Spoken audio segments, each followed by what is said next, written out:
What's up, beautiful people? It's your girl Becky with 2Ks, and you're tuned into the wonderfully weird yet oddly interesting podcast channel thing, or whatever the fuck y'all want to call it. What's up, y'all? Today's topic is about a man named Stefan Michalak, and I believe I'm pronouncing his name correctly. It's spelled Stefan. I've seen a couple different spellings for his name, but I believe it's pronounced Stephen.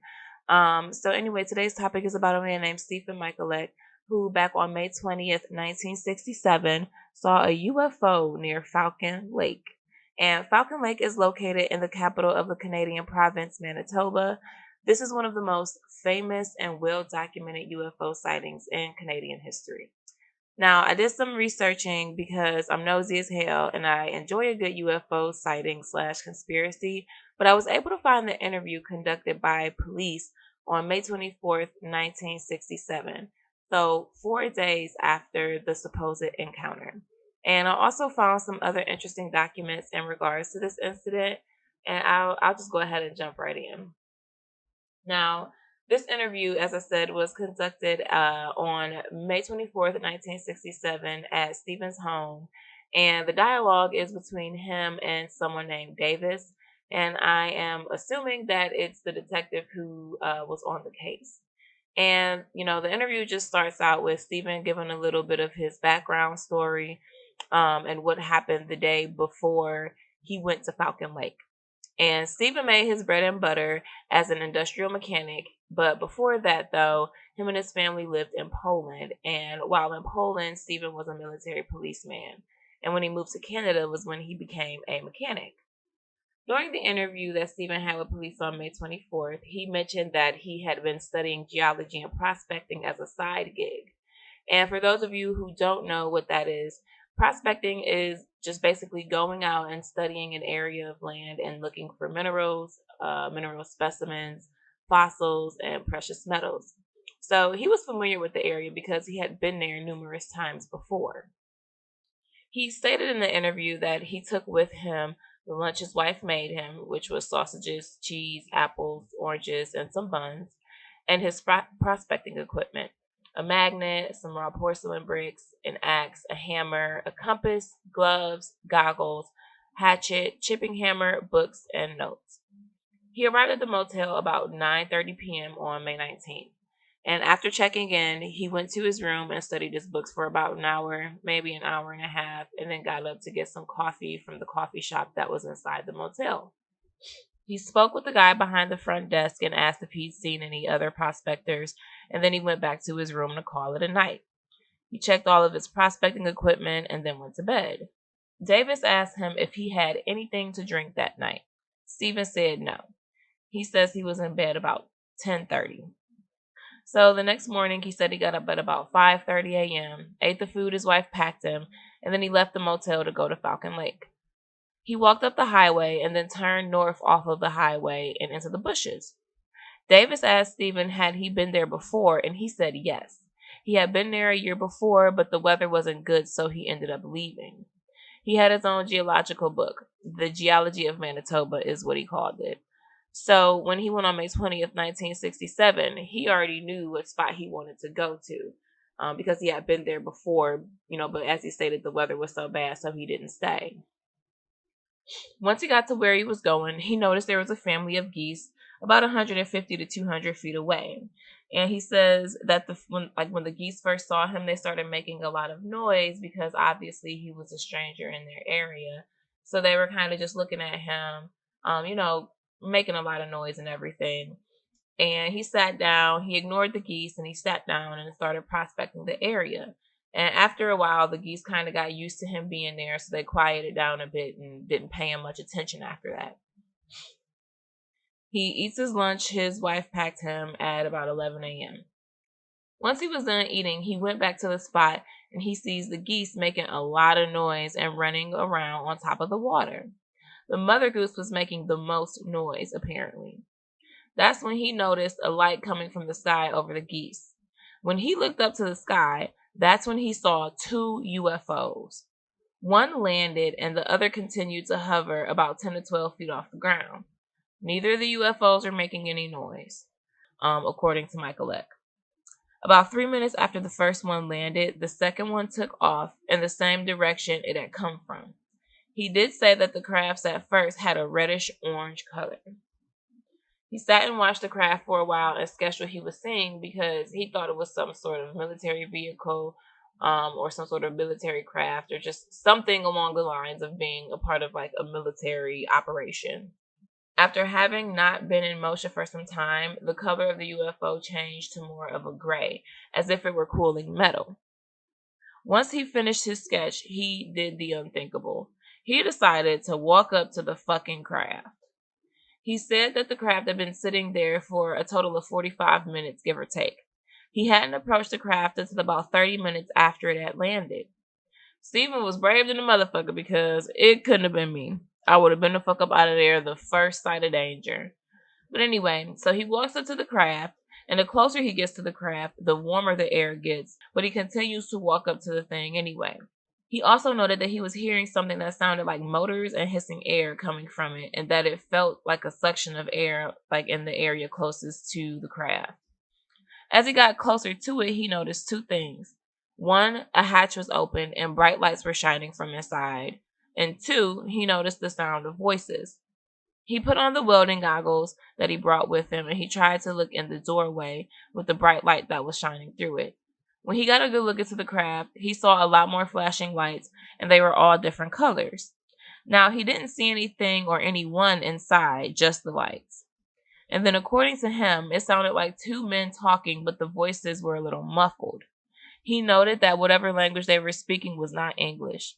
So he decided to call out to whoever or what the fuck ever was on the craft to offer mechanical help.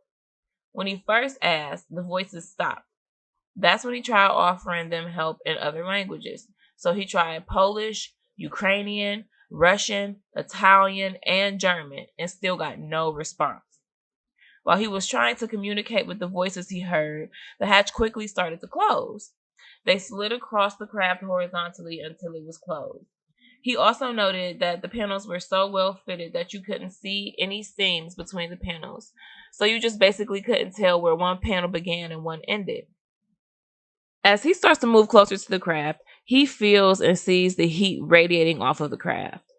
The craft starts to rotate counterclockwise and reveals some of the grill work. He walks up to it and touches it right next to the exposed grill work. The craft itself was so fucking hot that it melted the glove that he was wearing. The next thing you know, it starts to lift off the ground, and the holes in the grill work blast some sort of air or gas on him that pushed him back. And it lit his shirt and his undershirt on fire, which he was able to quickly rip off and stomp out the fire. He watched the craft leaving and noted that it took off at like an amazing speed and had started to turn into more of a red color as it was leaving. He stated during those moments immediately following him being burned and the craft leaving that he started to increasingly feel sick until he eventually threw up. For 2 minutes, he threw up everything that was inside of him. He noted that he had a smell coming from inside of his body that smelled like burning wire or when an electric motor burns. He said that his mouth tasted the same as the inside smell. When asked how he was feeling since the incident, which happened 5/20/67, this interview again took place on 5/24, he said he felt a little sick and hadn't tried to eat anything since that day, until this day, May 24th. He'd also been having a headache since that day. Not only that, but he had been losing 5 pounds a day since the incident, and that in total so far, he lost 15 pounds. Now, I feel like I'd be doing everyone a disservice if I don't also include some of the discrepancies in regards to this incident, because there were some holes in his story that can make it a bit, unbelievable. Some of these holes did place doubts in the story altogether. But after having read so many of these documents, I personally still believe that he saw some otherworldly things that day. So, I mean, you can honestly take everything I say in this episode with a grain of salt. Read the documents for yourself and come to your own conclusions. You'll see that I put the links to the archive in the description box so you all can check it out for yourself. And like I said, for me personally, there are, a lot of holes in this story that could place doubts in the story, but some of the facts are just undeniable. And I personally still believe that he saw something, you know. Anyway, like I said, I feel like it would be a disservice if I didn't include, some of the discrepancies found. But, here's the things that could place a bit of doubt in Stephen Michalak's story. The first thing was, he was asked in an interview if he had had anything to drink leading up to the incident, and he said no. But it turns out that he did. There's a witness, a bartender, who said that he served him 4 to 5 beers the night of May 19th, according to this excerpt. And it says, Mr. Michalak had staunchly denied having consumed alcoholic beverages at any time while at Falcon Lake. Yet a reliable witness at Falcon Lake advised that he personally had served Mr. Michalak 4 to 5 bottles of beer the night prior to the trip into the bush. Now, what makes this a discrepancy is because, one, you blatantly lied and said that you didn't have anything to drink. But two, why would you lie about having something to drink? Why would you lie about something as simple as having a few beers? Because if you had a few beers the night before, it has no impact on what happened to you on May 20th, in my opinion. So why would you lie about that? So that is a discrepancy, and that is really weird. Because if you're so, hell bent on denying that you hadn't, why are you so hell bent on denying that you had any drinks? One of the other discrepancies is that after the situation happened, Stephen didn't want to show the RCMP the location of where the incident supposedly happened. Now, the first search was conducted on May 25th, and he didn't go to that one because he still wasn't feeling at his best. They found nothing during that search. Then again, they searched on May 30th and again on the 31st. The evening of the 31st of May, after having searched, they went to Stephen's house and practically begged him to come with them to show them where the incident happened. Stephen obliged and decided to go with them the next day, June 1st. They actually took him by helicopter and on foot, and he could not locate it. Another thing to note is this excerpt which says, during the search, Mr. Michalak appeared to be groping. Contrary to his statement to RCMP, where he supposedly went directly to the pre-selected spot, he appeared very confused in his sense of direction and what he was looking for. For a man who claimed to have an excellent directional capability in the bush, his actions during this search were very, very dubious, to say the least. So, just like they said, if you know the land so well, why are you so confused taking us to this location where you said this incident happened? I can understand, the RCMP being like, okay, this story is kind of getting a bit weird, because if you're so good with directions and you know what you're doing, and you've come out to Falcon Lake a few times to do exactly what you were doing on the 20th, which was prospecting, and you said you had been there the year before, so you knew where you wanted to go, why is it so hard for you to find where this incident happened? So that was just another discrepancy. He also made a trip to the site on May 29th without the RCMP. So he had his own crew with him when he went on the 29th. And on that day as well, it was basically just a wild goose chase trying to find this location. The third thing, the spot was finally found on June 26th, 1967, while he accompanied a stranger to Falcon Lake. He was able to find a few things, his burnt shirt, and he also collected moss samples. He at first didn't show RCMP where the location is. Okay. Now, the thing about the stranger, what makes this so weird, is that he found this location on June 26th. Before he found this location on June 26th, he had been in communication with the RCMP back and forth for weeks since the incident, because they were still trying to find a location of where the incident happened. He was not helping the RCMP much. He would go with them and nothing would come of these searches. And the RCMP was like, well, look, the next time you're going to go to Falcon Lake, please let us know so that we can accompany you. And he didn't do that. So when he went to Falcon Lake on June 26th, he recruited a complete stranger that he did not know, to come with him so that they could be there, if he were to find a location, so he could have a witness, a third party witness who has no biases towards him or towards the RCMP, so that his story would be believable. So on June 26, 1967, he finds the location. Check out this excerpt. When asked to provide the location of the site, Mr. Michalak objected very strongly on the basis that during his June 25th hunt, he had in fact located what he had searched for originally, and until such time as he could stake his claim, he had no intention of having anyone go near the area. It was pointed out to him there was no intention of jumping his claim, and that it was in the interest of the Canadian public that he show the site to S.L. Bisky. Mr. Michalak stated that no matter what anyone thought of him, he would not cooperate until his claim was filed. It turns out, however, that he now has to share his claim with his newfound partner, Mr. Hart, whom he has never met before. This was particularly surprising since he was very noticeably suspicious of the RCMP during the visit. So much so that he did not invite the RCMP into the basement to examine some of the latest samples brought back from the latest hot find. He did show these to S.L. Bisky, but would not release even a small sample for analysis for radioactivity. He did volunteer to have the samples checked in the basement, which will be done at his convenience. He permitted the samples to be tested for magnetic field, and each of the larger section of ore had a reaction on a handheld compass. Smaller particles were subject to pickup by a small magnet, which Mr. Michalak had in the basement. From an uninitiated amateur viewpoint, this would indicate very high metal concentration in the two samples. In fact, both samples looked like crystallized metal. Asked if he, Mr. Michalak, thought there may be any uranium or radioactivity material in the samples, Mr. Michalak stated that he would have recognized it immediately had there been any present.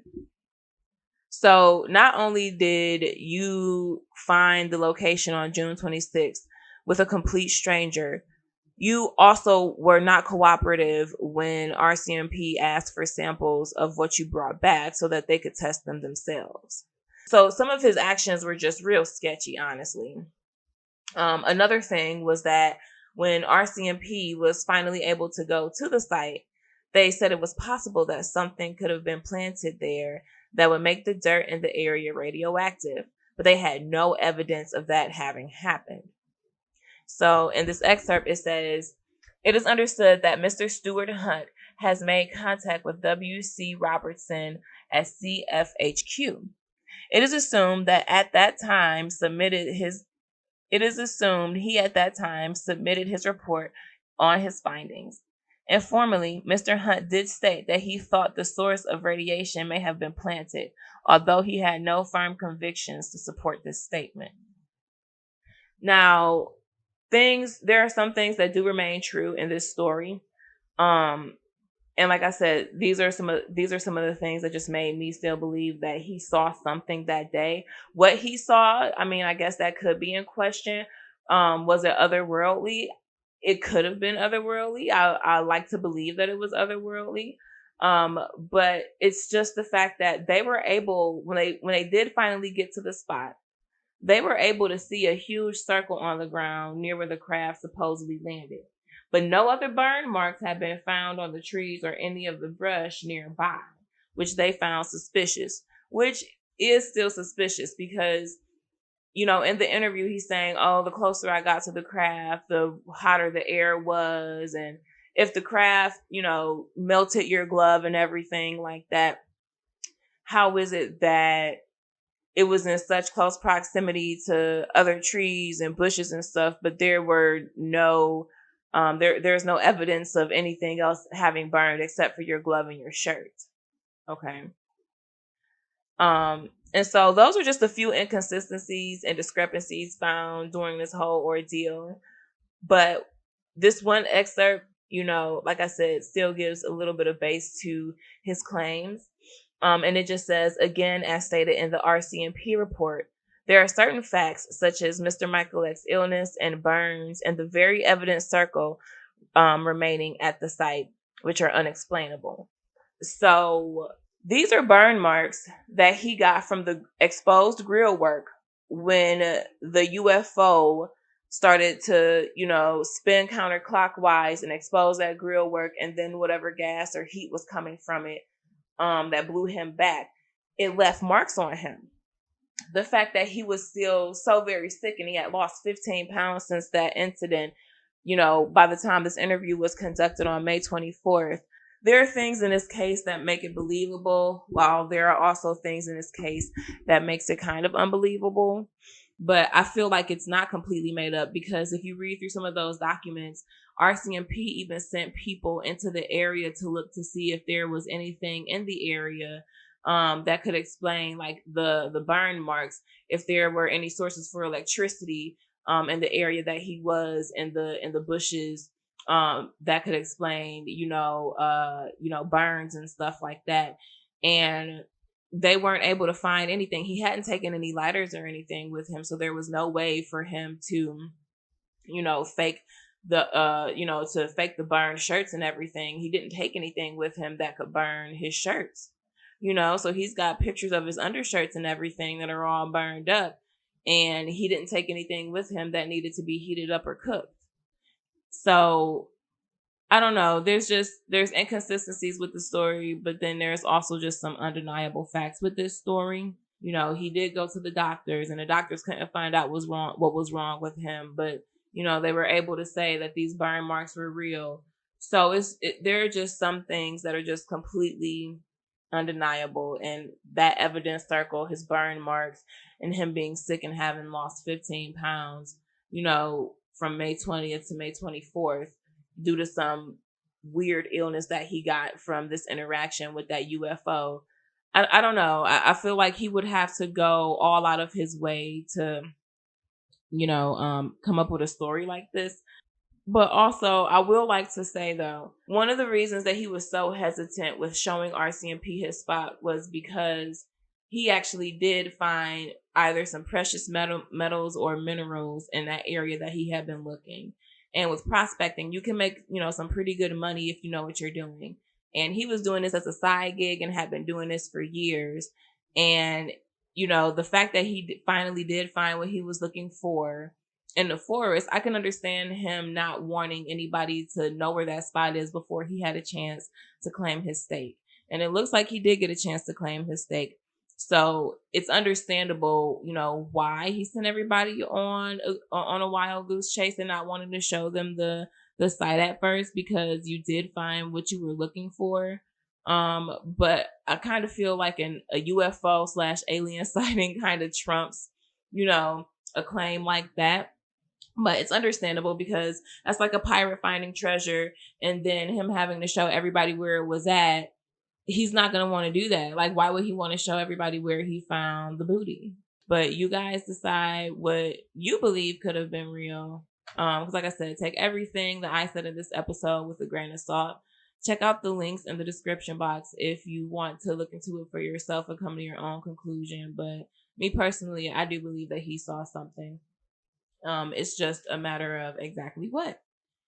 But you guys have a great day. I hope you guys enjoyed this episode. Be on the lookout for another episode. Leave comments down in the comment section. Let me know what you think. Make sure that you like, share, and subscribe to the channel. And I will see you guys next time. Thanks for tuning in. It's your girl Becky with 2Ks, and I'm out.